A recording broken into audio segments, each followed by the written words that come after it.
Now that our draft is ready, it's time to share it with the team. Sharing isn't just about giving access. It's how we validate our ideas, get feedback, and make sure the diagram actually communicates what we want it to. In this video, we'll prepare to share our org chart by adding context, exploring different feedback tools, and finally, we'll share it with a clear call to action. Before we even hit share, let's add a little context to the document. From the Insert menu, I'll add the fields for document name, last modified by, and last modified date and time. These details will update automatically anytime changes are made to the document to make it clear who made those changes and when, so teammates always know when they're looking at the latest version. I'll grab a few text boxes from my shape library to add some labels for clarity. I'll format them a bit, arrange them neatly here on the canvas, and now reviewers have this important context right away. With the document details in place, we're ready to think about how teammates will leave their input.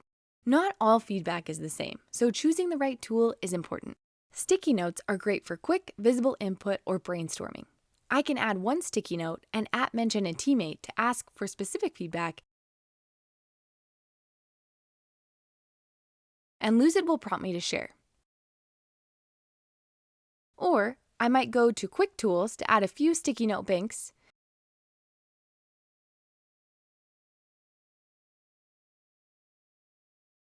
and double-click to label them with categories like questions, concerns, or ideas. And I can color code them for easy scanning. Comments work best for feedback tied to a specific shape. For example, I'll right-click on the proposed new role, add a comment, and write, "I'm proposing an additional role here. Does this placement make sense?" I'll tag teammates with an @mention, and if they don't already have access, Lucid will again prompt me to share with the right permissions.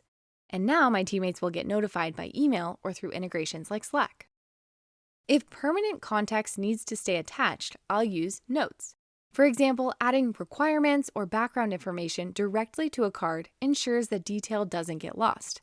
Again, I'll right-click, select Add Note, and describe the responsibilities of this role.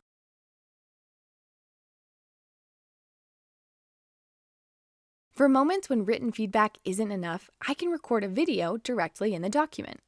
With just a click on one of the options, I enable camera and mic, start recording, and then walk reviewers through the chart, explaining what they're seeing, where I'd like their input, or even the rationale behind the proposed new role.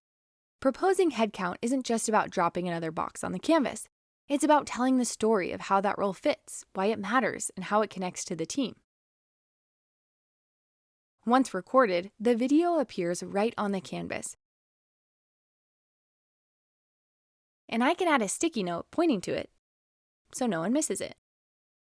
This extra layer of context gives reviewers what a static chart can't, cutting down on back and forth questions and making it easier for distributed teams to collaborate asynchronously. I'll delete these other options and rely on the video to communicate my message.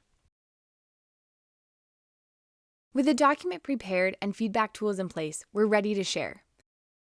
Depending on the audience, I can share directly with an individual, a group, or toggle on the shareable link to post in Slack or email. What matters most is setting the right permissions based on the type of feedback I need. Finally, when I share the link, I'll include a clear call to action. Instead of just sending the file, be sure to communicate what type of feedback you're looking for and a due date. A message like this turns sharing into collaboration by telling reviewers exactly what's expected and when. Select Invite, and that's it. We've gone from draft to a shareable org chart. By preparing the document with version information and guiding teammates with the right feedback tools, we've set ourselves up for a smooth, refined process. In the next stage, we'll take all that feedback and polish the diagram into a professional, decision-ready document.